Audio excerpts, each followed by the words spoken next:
This episode is brought to you by the Marine Corps Association and Foundation.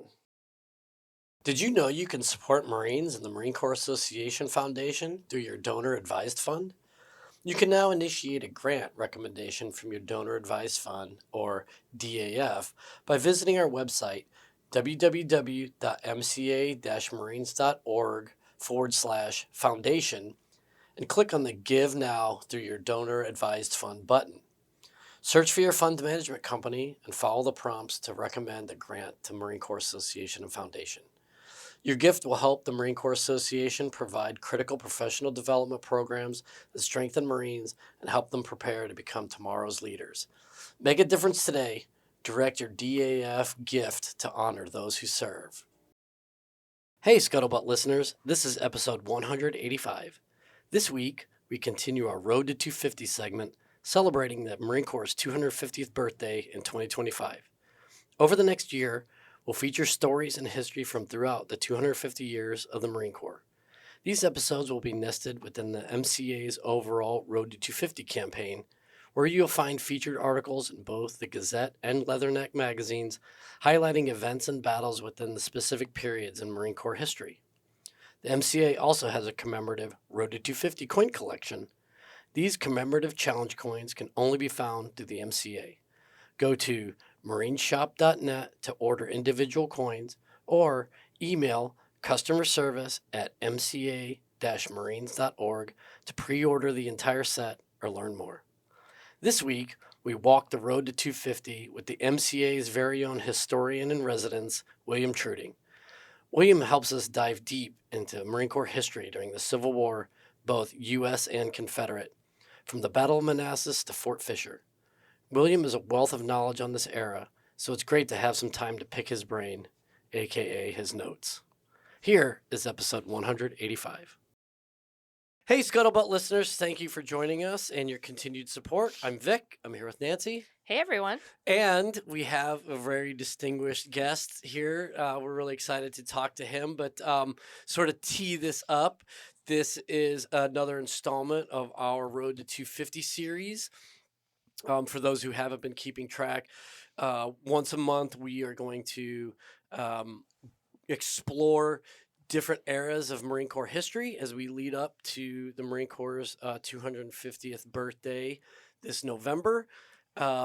Before we've talked to other guests about Continental Marines, about Archibald. We had our tale of two Archibalds, and now we're going to talk Civil War era. And I can't think of a better guest to have in studio than our very own William Treuting.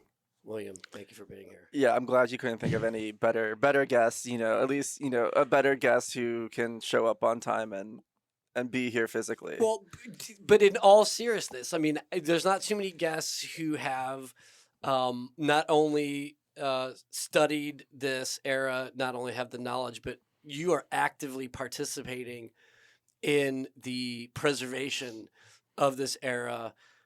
You're the director of the fantastic Manassas battle study film that we put out a couple months ago. Shameless plug. Yeah, in July around the anniversary. Oh gosh, yeah. So it's been almost a year now. Yeah. We'll let opportunities for shameless plugs to happen at the end. Oh, I guess it's going to be smattered. Yes. Yes. Yeah, it's just there'll be just little breadcrumbs that we drop throughout the episode. But I did want to give you opportunity to talk about your work with some of these preservation foundations. Yeah, certainly. So I'm on the board of directors for Cedar Mountain Battlefield Foundation. It's a smaller battlefield in the largest battle fought in Culpeper County, but one of the smaller battlefields out there, at least compared to Gettysburg or Fredericksburg or whatnot. And we're doing a lot of great preservation works. In fact, around the anniversary, which is going to be the weekend of August 9th to 10th, we're going to be hosting a big living history reenactment event. It's going to be like a force-on-force with, I think, roughly about maybe 800 to 1,000 participants. So 2 regiments roughly on each side. So it's going to be really cool. Look forward to that. And I'm also a guide with Culpeper Battlefield Tours. So we cover, at least right now, I'm qualified for Brandy Station and Cedar Mountain to do tours there. And then I'm studying on working to become a tour guide at Kelly's Ford, which is another one of the smaller battles that happen in Culpeper County. And I'm also in the process of starting to volunteer with Friends of Wilderness Battlefield and study to become a tour guide at the Mine Run Battlefield. So I have a lot on my plate this year. Looking forward to it. Yeah. That's really cool. And so, I mean, it is a little, a bit of a tongue in cheek because you are a reoccurring co-host, not just a guest. Yes. But you have, but in all seriousness, I mean, you have a great amount, and I'm a little bit envious of it because I don't know much about the Civil War. Of all of my studies in history and of military studies, most of it is almost entirely international, and it's been of other eras. And so, other than like the sort of U.S. history sort of brand knowledge you get, I don't know a ton about. But the Manassas Battle film was really great, and I learned a ton. Well, it's not just you; it's the American public writ large don't really have an idea of what the Marine Corps did during the Civil War. Also, most Marines don't even know because it's viewed as like sort of like that weird period where are they?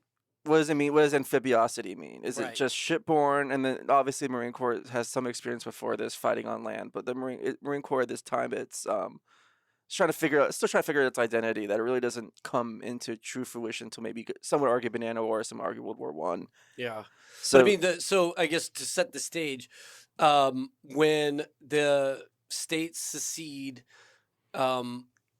obviously you still have United States Marine Corps, but they also had a Confederate Marine Corps. Yeah. So let's take it from the top. Okay. 1861 happens. Fort Sumter starts, kicks off the war. By this point, 7 states already seceded, and then after Fort Sumter, 4 leave. And the Marine Corps is not exempt from the issue of secession and different loyalties. In fact, off the top of my head, actually not even top of my head, the top of my notes that I have here.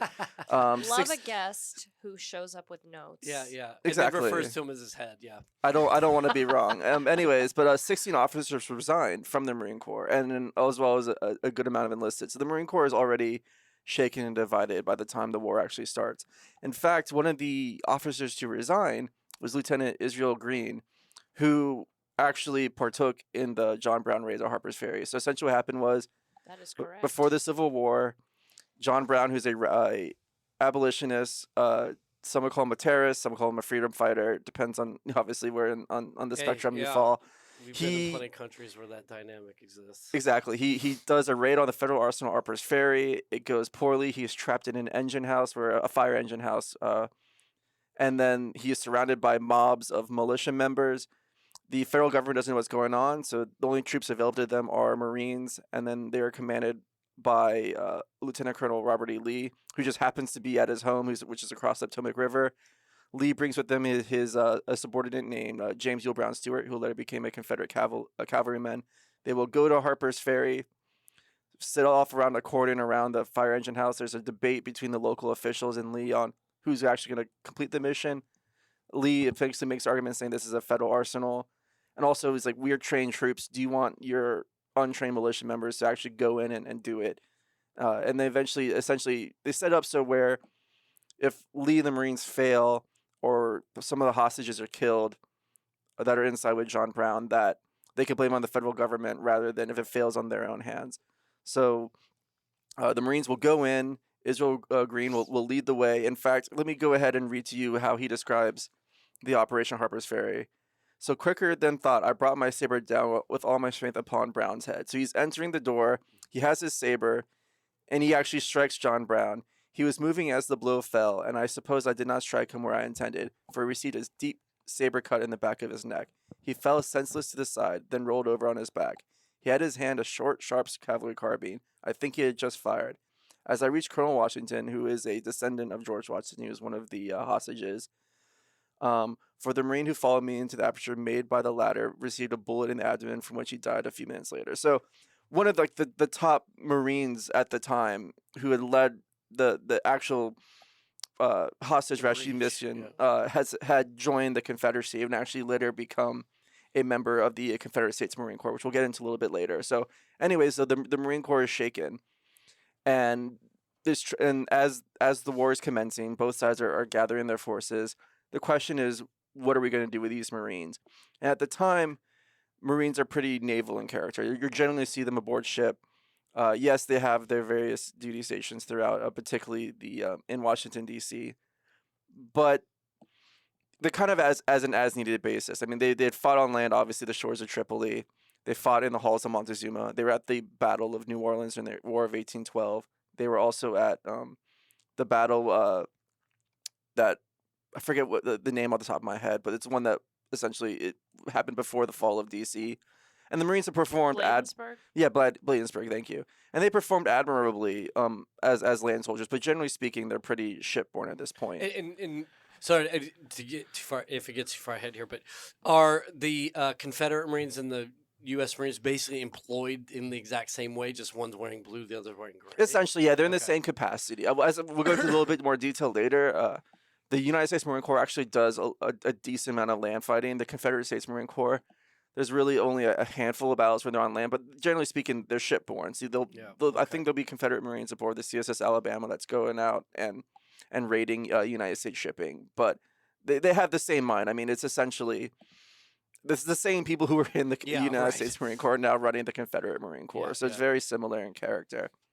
So as the armies are forwarding, it's trying to figure out what we're going to do with these Marines. And like I said, the Marine Corps was pretty small when the war started. It numbered just 63 officers and 1,700 enlisted personnel. So it's not anywhere near as big in ratio as it is today. And the plan for the beginning of the Civil War is Lincoln wants to put pressure on the Confederate capital of Richmond, Virginia, so roughly about 100 miles apart. He forms an army and gives it to command of General Irving McDowell, and says, you need to march on Richmond. You need to take the Confederate capital. McDowell's like, well, my men are green. We're fresh. A lot of them are untrained. Lincoln retorts, well, you're green. They're green. We're all green alike. Go at it.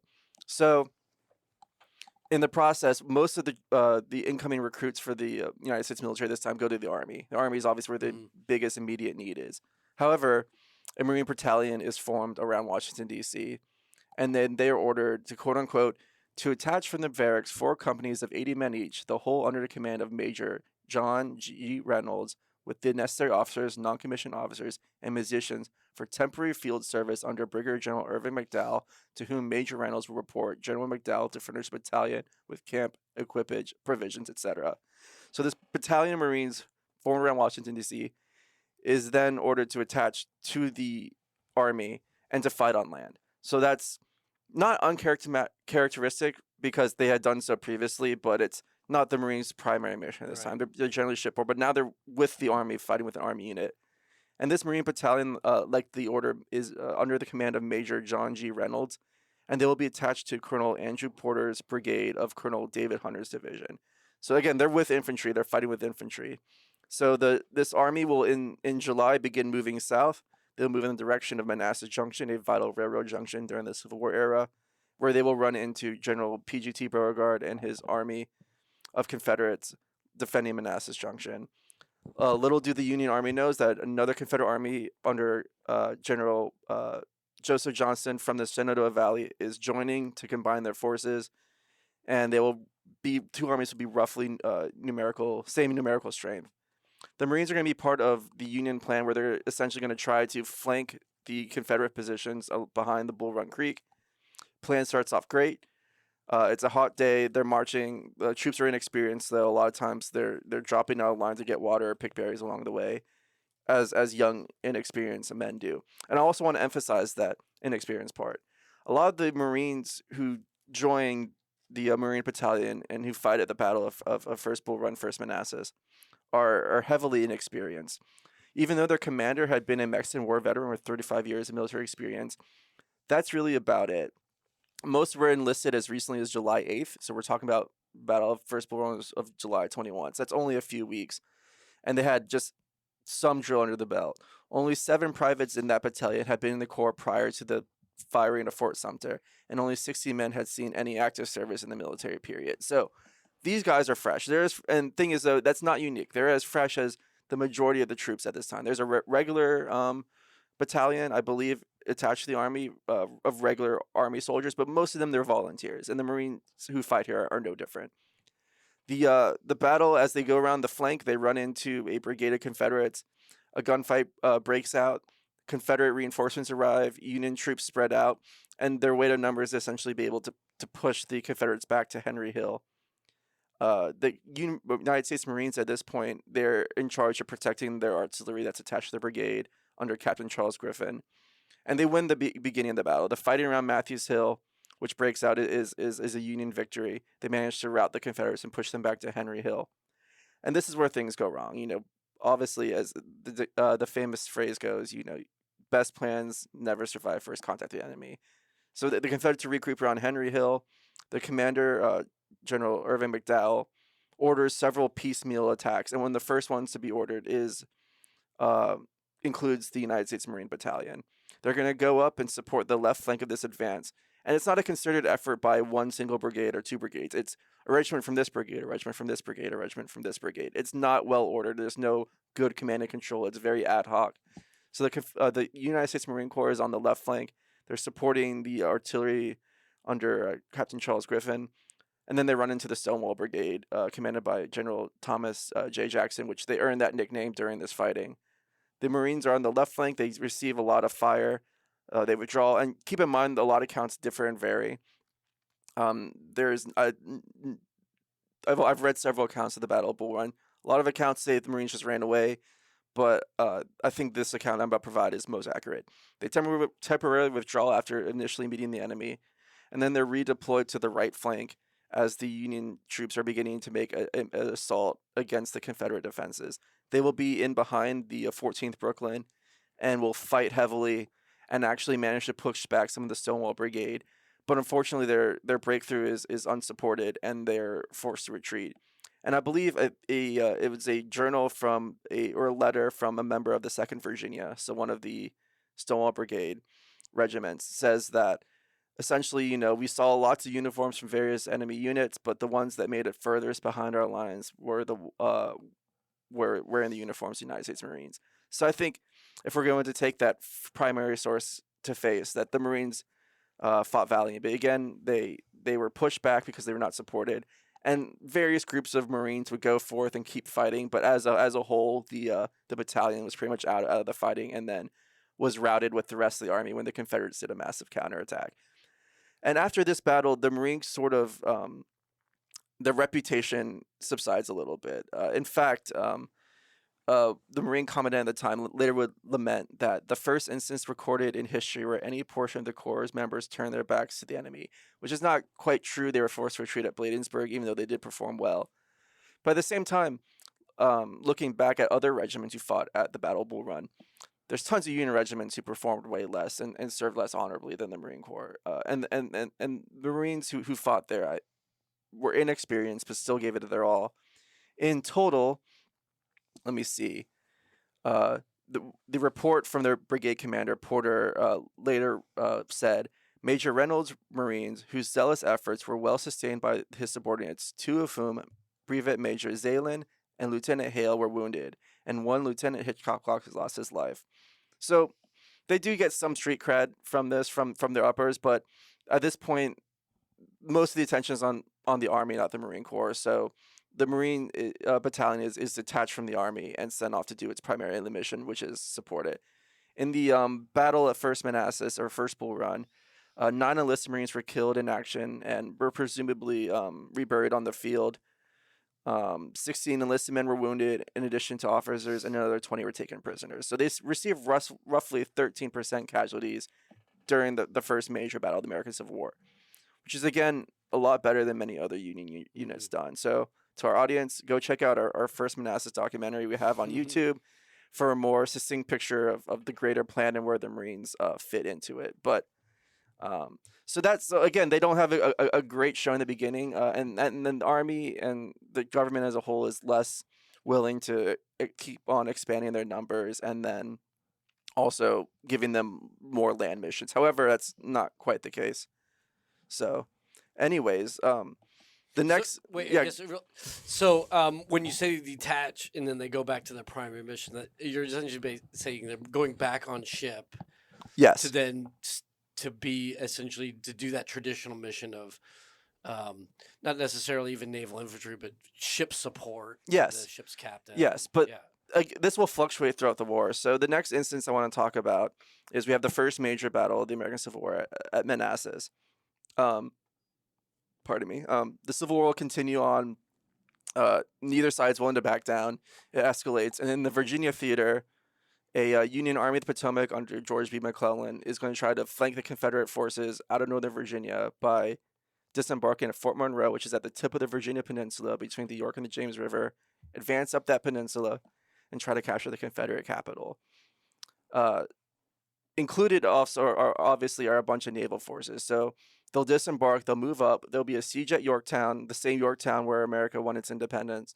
There'll be a battle at Williamsburg, and the Union Army is slowly progressing up the peninsula, and the emphasis is on slowly. They're not moving as fast as the Lincoln administration would like them to. By this point, McClellan has an idea that he's going to send a small naval task force to move up the James River because the James River runs through Richmond, the Confederate capital. And his plan is maybe if we just get some ships up there, we can take the city without having to do a siege. There will be no major battle, and we can avoid a massive loss of life.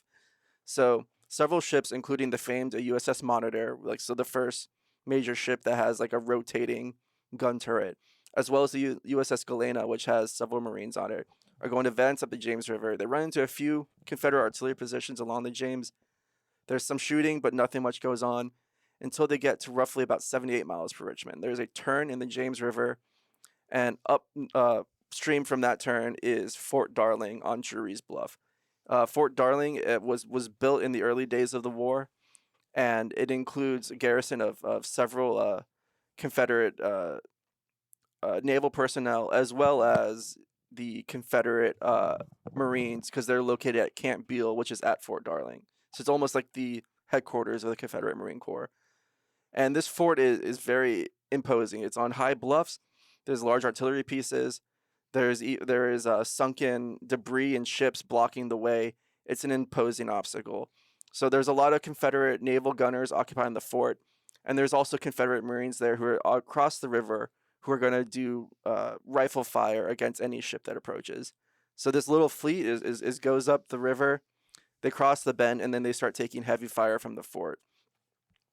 On the ship, USS Galena, is Corporal John Mackey, and he is described as fighting valiantly. And let me go ahead and pull up his report for y'all. And he would actually win the Medal of Honor. So on board the USS Galena and the attack on Fort Darling at Drury's Bluff, James River on May 15th, 1862, as enemy shell fire raked the deck of the ship, Corporal Mackey fearlessly maintained his musket fire against rifle pits along the shore, and when ordered to fill vacancies at guns caused by men wounded and killed in action, manned the weapon with skill and courage. It's just funny because the first Medal of Honor winner from the Marine Corps won it fighting Marines, of which were his former countrymen, just within a year ago. And the battle is what's called the Battle at Drury's Bluff is a Union failure. They're unable to get further upstream. They take heavy fire. There's a decent amount of casualties on both sides, and Marines are fighting Marines. You know, the typical trope, brother versus brother war. It's a civil war, and this, I think, captures a lot of what you see average Marines doing for the majority of the war, which is supporting the naval forces in their mission and fighting aboard ship. And you'll see Marines doing this throughout the conflict. During the capture of New Orleans, which happened earlier in the year, there's Marines aboard those ships. There's Marines aboard various ships during the Union naval operations along the Mississippi River. In fact, a Marine brigade will be formed, not technically of the United States Marine Corps, but they'll call it a Marine brigade. It's mostly arming troops, and they reportedly have terrible discipline, and they're reviled by the local civilian population.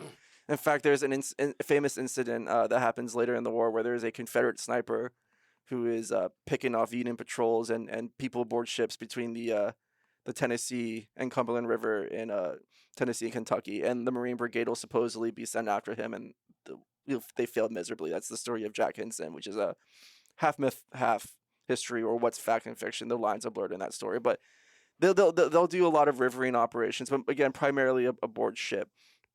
However, that changes a little bit when they try to do actually an amphibious assault. So in the summer of 1863, there will actually be an attempt to do a landing at Fort Sumter in the Charleston Harbor. So to understand the greater picture, the Union forces are trying to obviously occupy as many or blockade as many southern ports as possible to stop incoming trade and blockade runners to supply the Confederacy. Charleston is one of those major ports. So there's a concerted Army-Navy effort to take out Charleston, of which the Marines will be attached to.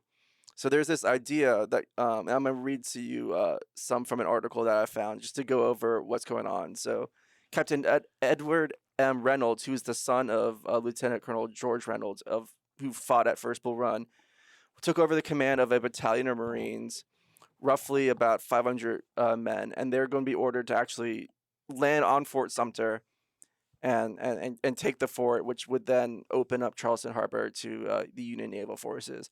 Now, remember, beginning the war started at Fort Sumter, and we all have this idea of like a grand brick, beautiful structure that's well architectured. By this point, though, it's sustained months upon months of heavy bombardment from naval and army forces, and in the process, a lot of those brick structures have fallen down, but the Confederates would just rebuild them at night.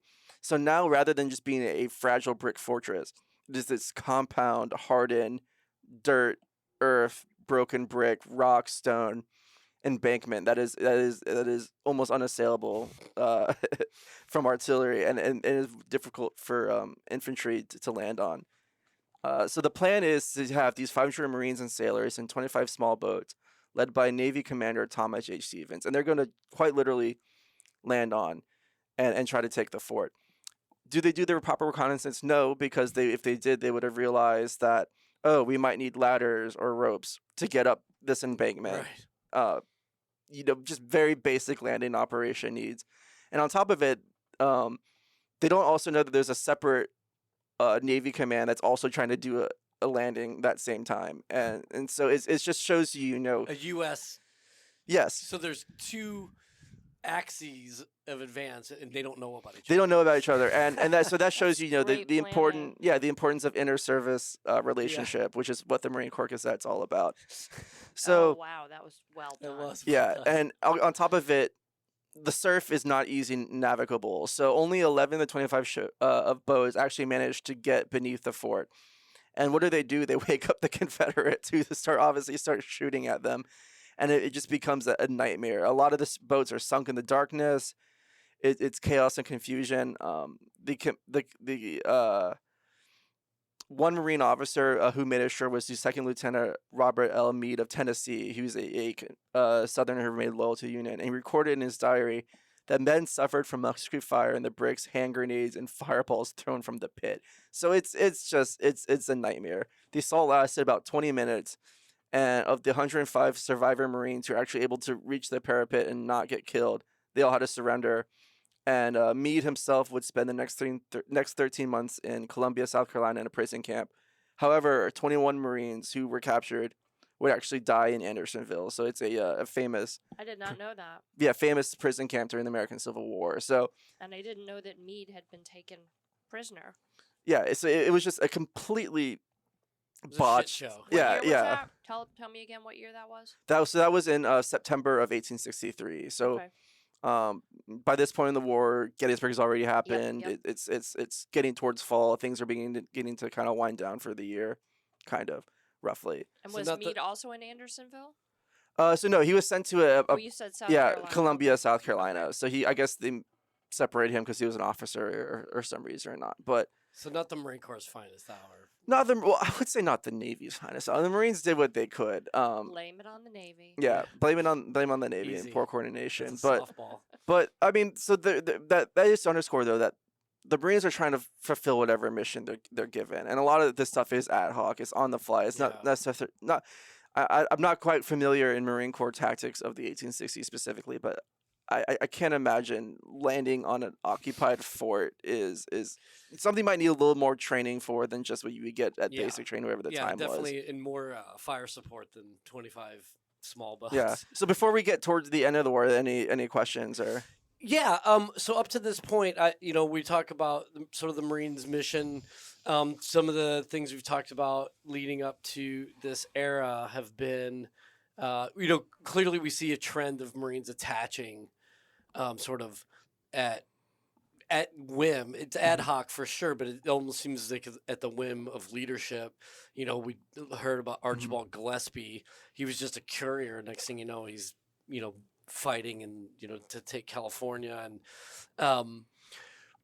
we had the Seminole Wars as well. Like, so what are I guess once the nation splits, the Marines that that are going to stay true to the Union, but are maybe say in Florida or wherever still, are they allowed to? Are they immediately taken prisoner? Are they allowed to return? So I think before Sumter, this also happens with the United States Army. There is some concern, but generally speaking, they make their way back because at least there's not formal war yet. Now there'll be if a garrison holding armory surrenders, I think they're repatriated. Because even after Fort Sumter surrendered, Major Anderson and his command as a whole was allowed to return back to northern soil. So I think that is a concern. But in fact, even I think forget which where I read this, but which Union commander or Confederate commander. I think even Lee at one point, because he was, I think, had issues of being worried about being arrested before getting back to Arlington, and he's obviously going to take over the Confederate forces in Virginia. So that was, I think, a fear, but except for maybe a few isolated incidents, generally speaking, they were allowed just to return to wherever they needed to go, at least as secession was occurring. So Marines have always sort of been this power projection forward force, whether on ship or Mexican-American War, wherever. Were there other things still going on, or was the Union so focused on the Civil War that basically all other sort of endeavors were kind of put on hold? Like, were Marines doing anything else other than supporting the Civil War? Because it's pre-Banana War, so it's mostly just protecting U.S. naval interests. And it's mostly like the French, right, that are trying to push through some of these blockades and things to... French, English, but it's anyone who wanted to make a dime. And I think it's somewhere I read where it was like 9 out of 10 blockade runners made it through. Oh, wow. So, now the idea also with the blockade is you're not 9 out of 10 blockade runners made it through, but how many people are not going to even try because there is a formal blockade? Right. So the Marines didn't really have any role in any of that stuff. No, because I mean, the Indian Wars were ongoing, but the Marines were not too heavily involved in that outside of at least around Florida, which by that point they were well over. So the Marines were generally pretty shipborne. They had their duty stations, Right, cool. and so power projection at that point was just Navy. Gotcha. So the Marine Corps does become involved in another major battle, and this is towards the end. So there's 2 battles for Fort Fisher. So for those who aren't aware, we actually did a short Fort Fisher film that I would like to expand upon one day. But Fort Fisher was one of the last major fortifications along the Atlantic coast that protected the city of New Bern, which was a vital port where blockaded runners can get through. Fort Fisher is on a peninsula, and it was one of the largest fortifications of all time. It was called the Gibraltar of the Confederacy, manned by a little over. By this point of the war, it was reinforced at the end because it was obviously very important. So I think around over 2,000 troopers were stationed, 2,000 Confederate soldiers were stationed there. So in December 14th of 1864. A fleet of 75 Union warships were moving in that direction, and they were commanded by Admiral David Porter, who is the naval commander, but then Major General Benjamin Butler was the Army commander. Butler is one of the political generals of the Civil War.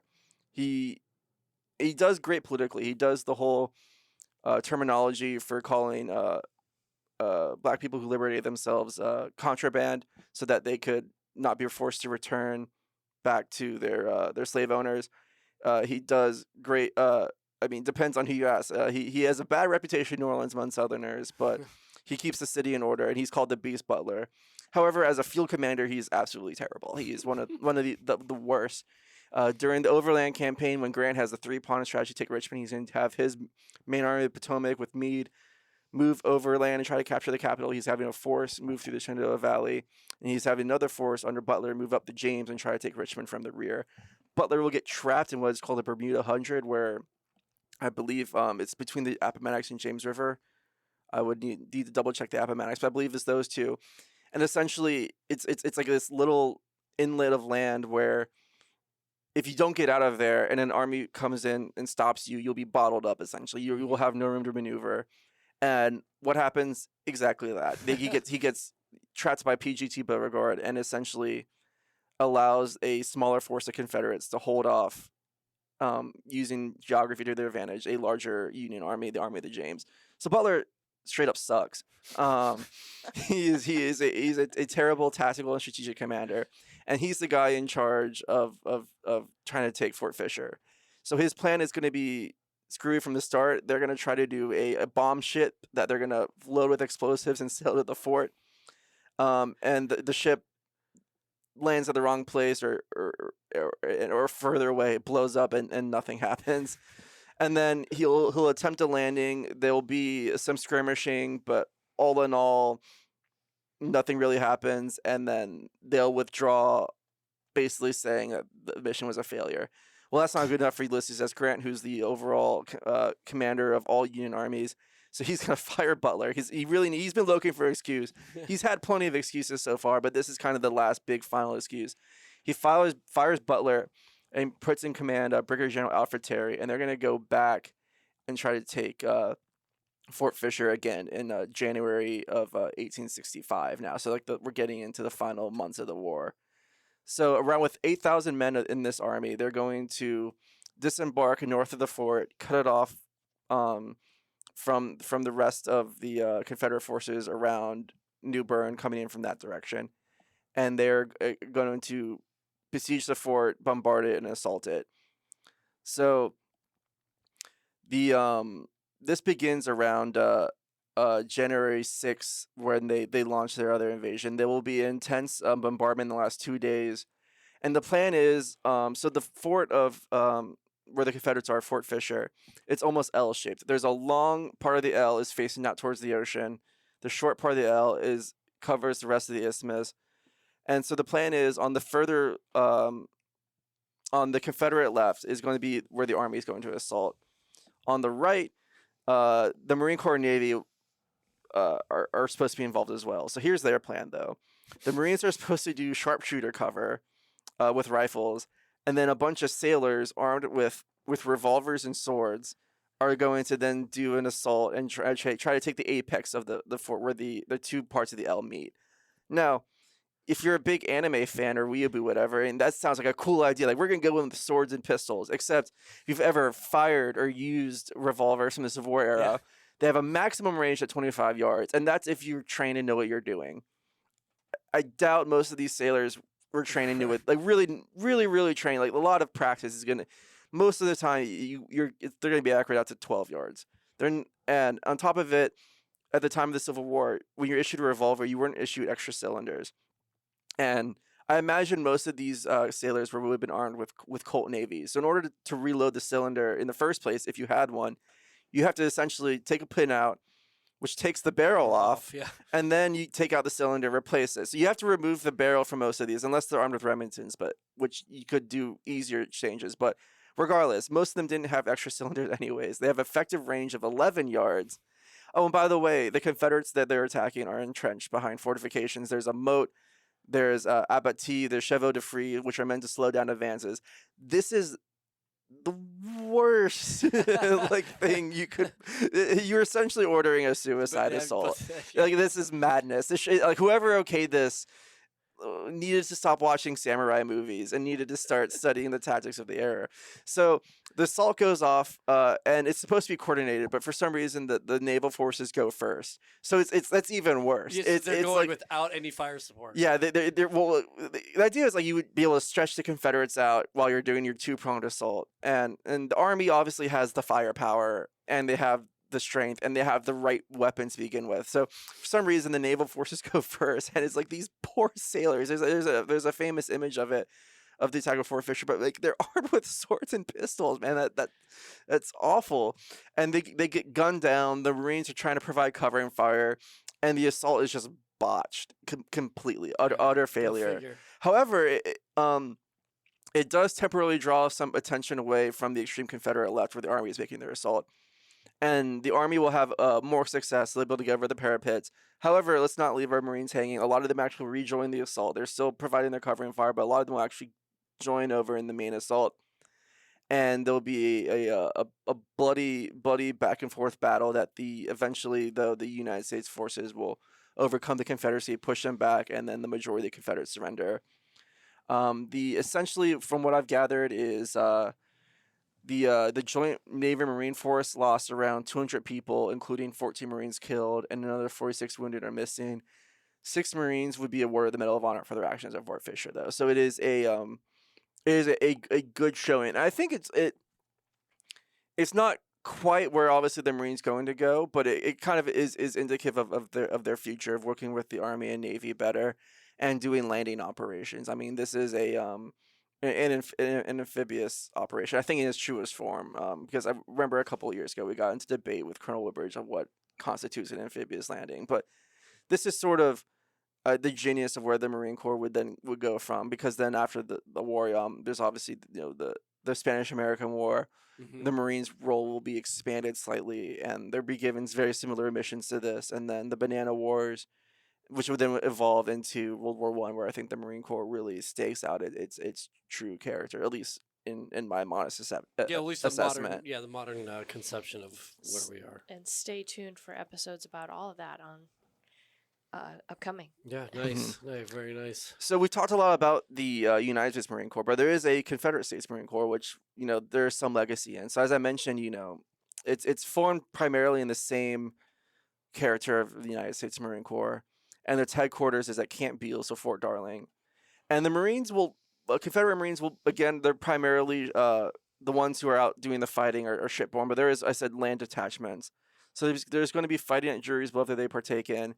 And then later, when the Confederacy abandons Richmond and Petersburg towards the end of the war, these naval forces will actually join with Lieutenant General Ewell's forces from the Confederate side, and they'll actually fight at Sailor's Creek, which is one of the last major battles of the Civil War, where I think around 7,000 Confederates surrendered. And despite that massive loss, apparently the Marines who fought there fought well and were well regarded. And so that, I mean, again, there's tons more though involvement of the Marines during the American Civil War. There's a lot of different smaller battles or naval operations that I didn't touch on, but they were very proactive during the American Civil War. I mean, they were smaller in stature, and yeah, they weren't at some of the larger, bigger battles like Gettysburg or the Wilderness or whatever, but they had an active involvement, and this was a very interesting time in their history where they're still trying to figure out what their mission is, what their character is, and it does, I think, greatly. In overall, they perform well, and it does help steer them towards that final evolution that what we see later. Yeah, no, it's fascinating, especially considering, and like you mentioned when we first started, like most of the time when you're learning, you're coming up through entry-level training and you're learning about the history of the Marine Corps and the legacy of the Marine Corps, it's like you've got all of these great things, and then the Civil War, we didn't do much, and then you keep moving on then to the Spanish-American War, Banana Wars, and like you said, then and they did much, and some of the worst defeats the Marine Corps suffered during the Civil War. But man, I mean, if you're the Marine Corps and you're one of your biggest losses is to Stonewall Jackson, like take the L there. It's that's not this that's not a massive it's not a blight. That's a massive blight. I mean. And you still performed ably. If one of the soldiers of Stonewall Brigade at Manassas is writing that the Marines made it farther than anyone else in this battle that they lost horribly at, then it's nothing to be ashamed of. Yeah. Were there Marines and Confederate Marines on board both ships during the Battle of the Ironclads?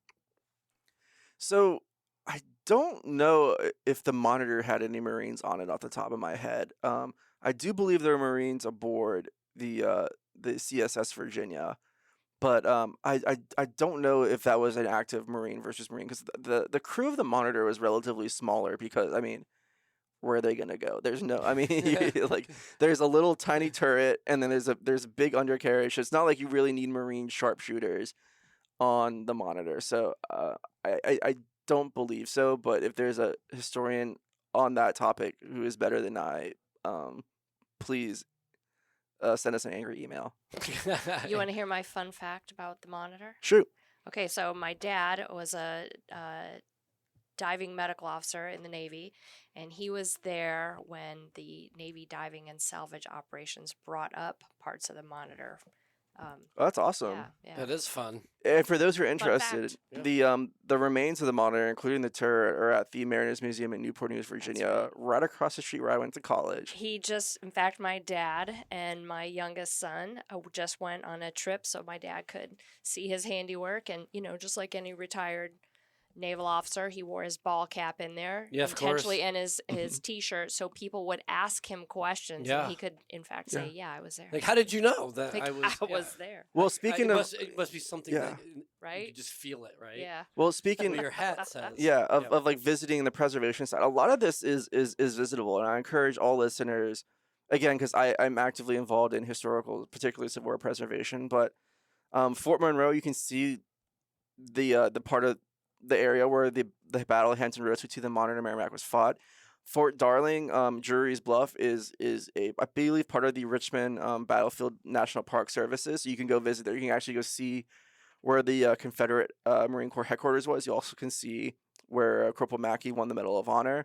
Obviously, First Manassas Battlefield is part of Manassas Battlefield Park, and there's actually a sign that points to where the Marines were. And I believe I wrote an article for Leatherneck that actually I take pictures at the various points, so you can actually physically go and stand there and have that emotional connection you have of following in the footsteps of Marines. Fort Fisher has just done a massive overhaul. I think they've reconstructed parts of the fort, so you can go down to Fort Fisher in North Carolina and check that out. So there's tons of Marine Corps heritage from the Civil War that is still visitable. I mean, even Fort Sumter, it's right there in Charleston Harbor. They probably emphasized the bombardment more than that battle because it was quite frankly, it was embarrassing.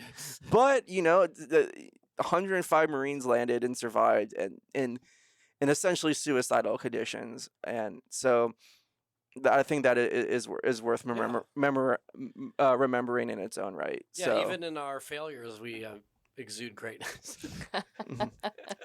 Love that. Well, William, thank you so much, man, for coming in, sharing a little something with us. And yeah, again, sort of unpacking through the deluge of mythology that we love to impart upon ourselves, but getting kind of into the details and the actual history of it. Instead of the infotainment aspects of it's really great. So thanks for spending some time with us today. Absolutely. So some shameless plugs. Please. Plug away. Go up to Culpeper Battlefield Tours on your Google and sign up for a tour. Come visit me at Cedar Mountain or Brandy Station. Come also again, I'm on the board of directors at Cedar Mountains. I'm volunteering there a lot, so come visit, hang out. We've redone our visitor center recently, so we have more artifacts and signs and displays, and it's an interesting battlefield, very unique. Marines were not there, but you can learn a thing or two regardless. On top of it, check out American Battlefield Radio, and then also go and check out some of the YouTube stuff we're doing for the Marine Corps Association with MCA Films. Yeah. There's the Manassas documentary. We did one on Fallujah, which was great, and we're currently working on one on the Battle of Okinawa, which is going to be really cool. I'm really excited to release that. It should hopefully be out by the time of the anniversary. So yeah. And shameless plug here, if you want to know more about John Mackey and Drury's Bluff, you can look at the March 2025 issue of Leatherneck. And you guys had... We have something that I read months ago and haven't touched. It's a blur, right? Well, it's just all so good. Right. I mean, you really can't hang your hat Thanks, on Vic. any one thing. Yeah. We've got a couple of things in our March issue. We've got the John Mackey story, and we also have a further explanation of Harper's Ferry. Awesome. Okay. So Leatherneck it is. Leatherneck for the win, everybody. I'll try to find the deputy editor of the Gazette and we'll figure out that motherfucker can tell us what the hell's in the magazine. All right, you guys. Well, thank you again so much for this, for sitting down and talk to us about more of the Marine Corps history as we thanks, walk William. the road to the Marine Corps 250. All right, have a good one, y'all. Yeah. Marines, history enthusiasts, and fitness fans, 2025 is your year to celebrate 250 years of Marine Corps excellence with a one-of-a-kind virtual run series. Join us for 4 themed virtual events that commemorate key operations and battles where Marines showcased courage, endurance, and commitment. Upcoming, we have the Fort Fisher Victory Run 10K on April 5th, followed by the Guadalcanal Offensive Run 10K on June 21st. August 23rd, we have the Battle of Way Run 6.8 miles, and finally, the Fallujah Freedom Run 5K on October 11th. Register for the full series and receive collectible pins for each race designed to honor the Marines' storied history. Plus, enjoy a $15 total discount when you sign up for all of them.